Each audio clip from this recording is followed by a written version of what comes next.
Sudah sampai paham? Nah, sekarang yang ketiga, akhlaknya, yang asbab tidak boleh sok jadi tajrid, yang tajrid tidak boleh lagi turun ke asbab. Bisa jadi paham ya, yang pelan-pelan ngerti ya, nyambung ya Pak ya. Yang asbab tidak boleh sok jadi tajrid, artinya apa?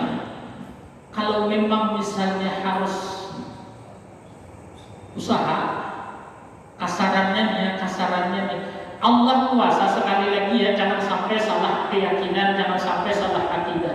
Allah kuasa memberi rezeki ada usaha ataupun tanpa ada usaha. Cuma Allah menghendaki tiap orang ini memberi rezeki caranya berbeda-beda. Ada yang Allah beri rezeki dengan cara maqam asbab. Jadi Allah jadikan dia berusaha dulu baru Allah rezeki. Nama maqamnya asbab. Ya akhirnya kemudian ke kantor, ke pasar, ke mana lagi misalnya ke PT-nya, ke pabriknya dan lain sebagainya. Nah, bila Allah letakkan di situ, artinya maqamnya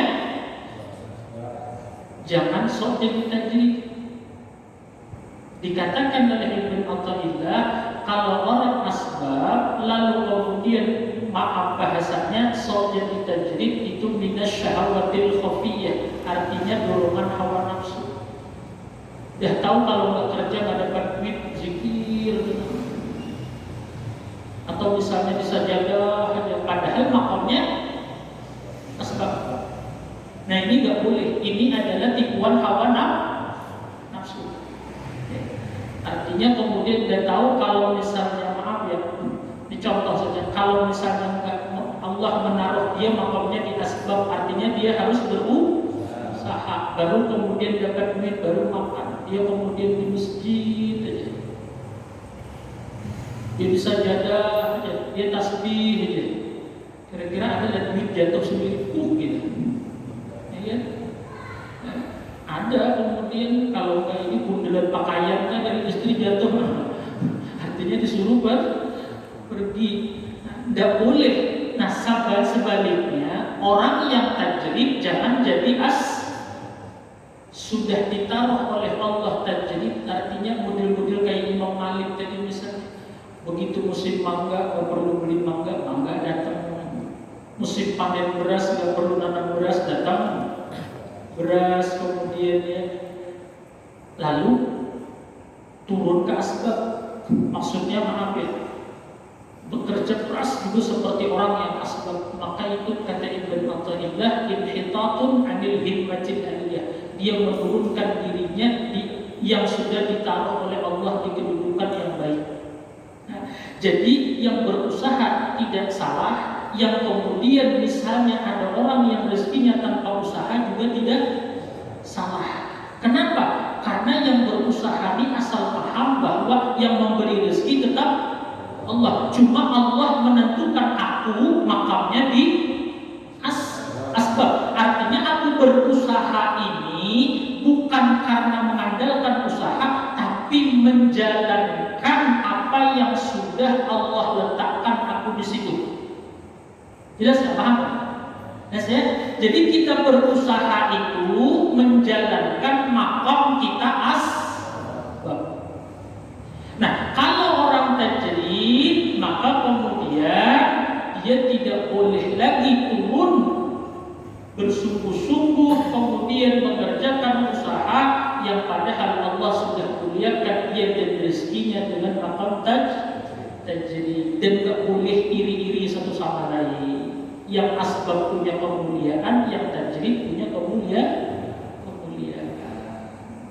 Jadi kisahnya Imam Syafi'i dan Imam Malik ini semata-mata menunjukkan bahwa satu, benar yang memberi rezeki bukan usaha. Karena ada orang tanpa usaha Allah kasih rezeki. Contohnya Imam Malik. Hasanul Basri lebih lagi mencoba. Hasanul Basri satu ketika benar pengen bahwa kalau Allah ini menjamin rezeki tanpa usaha, kata Hasanul Basri, pergi ke hutan, nggak bawa bekal apa-apa. nggak bawa bekal apa-apa, pergi ke hutan. Begitu pergi ke hutan, nggak bawa bekal apa-apa, sudah mulai lapar, baring di tengah-tengah padang pasir, baring pura-pura pingsan, pura-pura kemudian nggak bergerak. Lalu kemudian ada kafilah yang lewat, maka kafilah itu melihat ada orang yang tidak berdaya di padang pasir, maka kemudian dikira mati, ternyata enggak.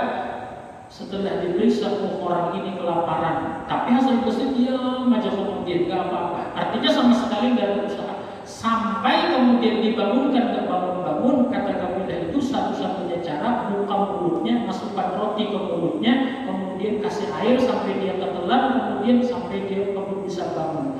Begitu dimasukkan roti, kemudian dikasih makan paksa, maka Hasan Basri bangun sambil mengatakan bahwa benar rezeki Allah itu ada yang melalui tanpa usaha.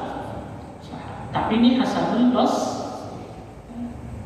Kalau coba-coba misalnya dari sini nggak bawa apa-apa misalnya, Insya Allah masuk koran, kalau nggak masuk TV, ya kan? Artinya makam kita bukan makam seperti itu. Ya, cuma diingat, selalu diingat, jangan mengandalkan usaha.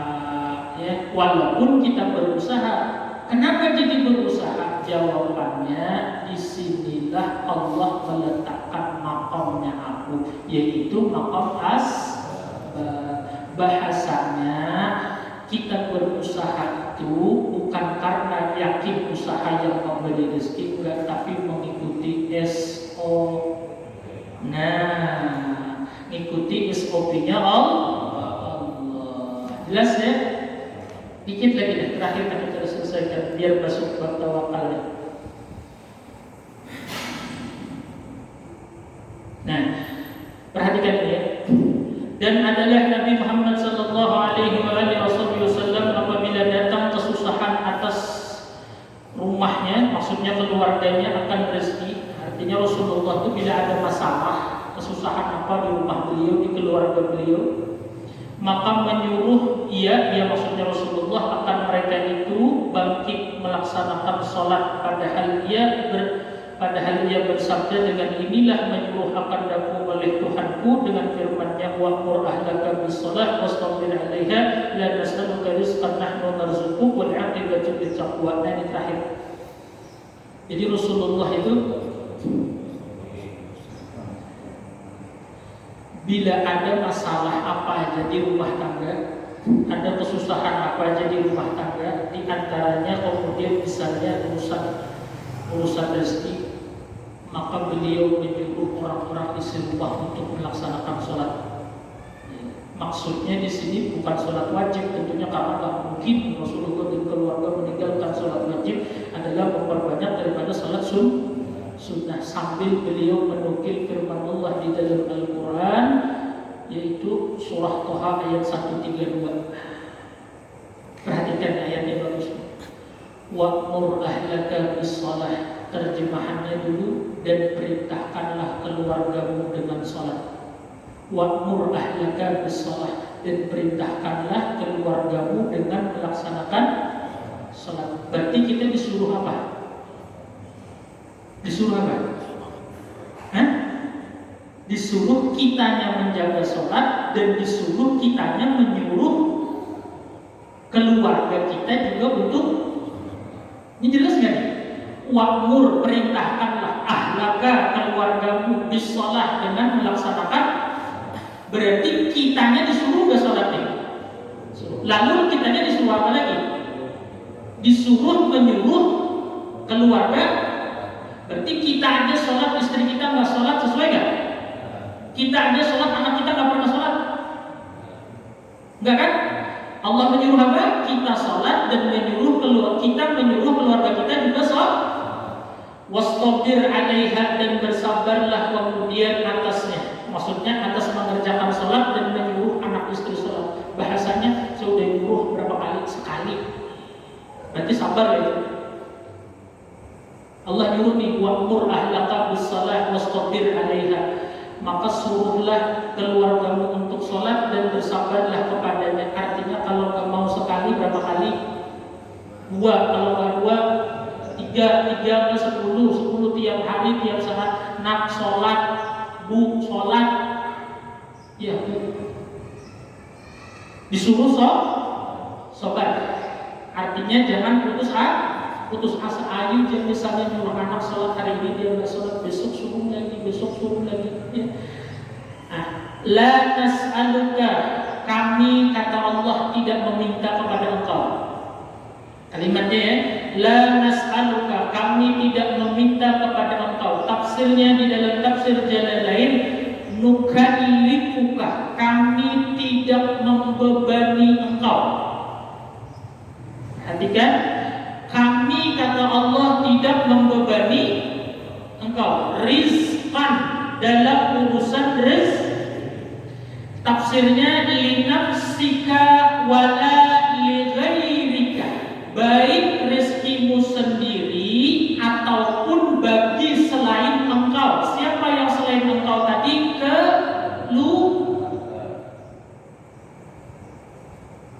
Allah gini, wa'mur ahlaka bis-shalah, kamu sholat, suruh anak istrimu sholat, dan kamu sabar.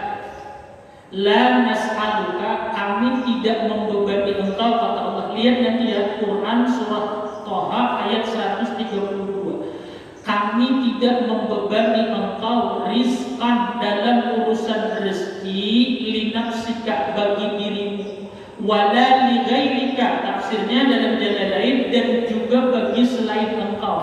Bahasanya Allah tidak menyuruh kita menjamin rezeki anak paham maksudnya? Bahkan bukan hanya anak istri, Allah tidak membebani kita menjamin rezeki diri sendiri. Ya. Nahnu narzuquk, kami kata Allah yang memberikan rezeki kepada engkau dan kepada selain engkau. Paham? Jelas nggak kalimatnya? Ya, kata Allah begini, sholat. Aku nggak minta kamu menjamin rezekimu, apalagi rezeki anak istrimu. Rezeki anak istrimu. Nahnu apa artinya? Kami narzukuk, yang memberi rezeki. Berarti kemudian yang kita disuruh di sini ada, yang kita dijamin ada. Yang disuruh kita apa? Yang kita disuruh apa? Wa'mur ahlaka bis-shalah, suruhlah dirimu dan keluargamu sholat. Berarti kita disuruh untuk menyuruh anak istri sholat. Nah, Allah bilang, aku tidak membebanimu dengan rezeki, baik untuk kau sendiri ataupun untuk anak istrimu. Nah, narzuquk, kami yang menjamin rezekimu dan rezeki anak istrimu. Berarti Allah sudah mengatakan rezeki kita dan anak istri kita jaminan. Cuma kita disuruh ibadah, khususnya berarti ada yang dijamin, ada yang kita diberi beban. Kita dibebani apa? Menjaga sholat, menyuruh anak istri sholat. Jaminannya Allah jamin rezeki. Aturannya secara akal begini. Kalau misalnya sesuatu yang dijamin dan sesuatu yang kita dibebani, sesuatu yang kita dituntut, mana yang kita lebih bersungguh-sungguh?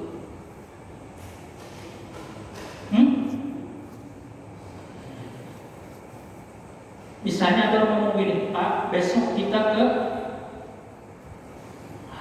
mana? Liburan kemana? Besok kita ke kemana? Besok misalnya ke Thailand, liburan. Buka Bapak tenang aja, transportasi, akomodasi, apa lagi itu, hotel, semua saya jamin. Bapak tinggal persiapkan apa? Diskon paspor nggak bisa itu? Paspor ya? Paspor, Bapak persiapkan paspor dan persyaratan surat menyurat untuk pergi ke luar negeri. Bapak tinggal siap itu aja. Bapak siapkan surat-suratnya, paspornya dan surat-suratnya luar negeri, masalah sini ada yang kita dibebani, ada yang kita dijamin. Saya tanya, apa kita sibuk mikirin duit berangkat kah, sibuk ngurusin surat-surat kan? Itu kalau pintar, ya kan? Kalau misalnya maaf ya, misalnya terbalik nih, dia malah sibuk ngurusin biaya dia ke naik kapal ke Thailand berapa, nanti makan di sana berapa, nanti hotel di sana berapa. Padahal dari ngomong nih kami jamin. Kira-kira benar nggak kayak gitu? Benar nggak? Nah sekarang ayat ini Allah ngomong begini nih. Urusin aja sholat anak istrimu dah, urusin aja sholat dirimu dah. Kami nggak menyuruh kamu menjamin rezeki anak istrimu loh. Masalah rezeki kata Allah, nahnu narzuquk, aku yang beri rezeki, kamu urusin aja sholatnya anak istrimu. Nah kita ngurusin mana yang lebih kencang? Iya, ngurusin. Maka ujung ayatnya apa? Wal aqibatu lil muttaqin, dan akibat yang baik, hasil yang baik itu adalah bagi orang yang mau turut perintah Allah, bagi orang yang mau takwa kepada Allah. Arti takwa, apa yang disuruh Allah dikerjakan, apa yang enggak ditinggalkan. Allah nyuruh kita mengurusi sholatnya anak istri, kita malah sibuk hanya ngurusin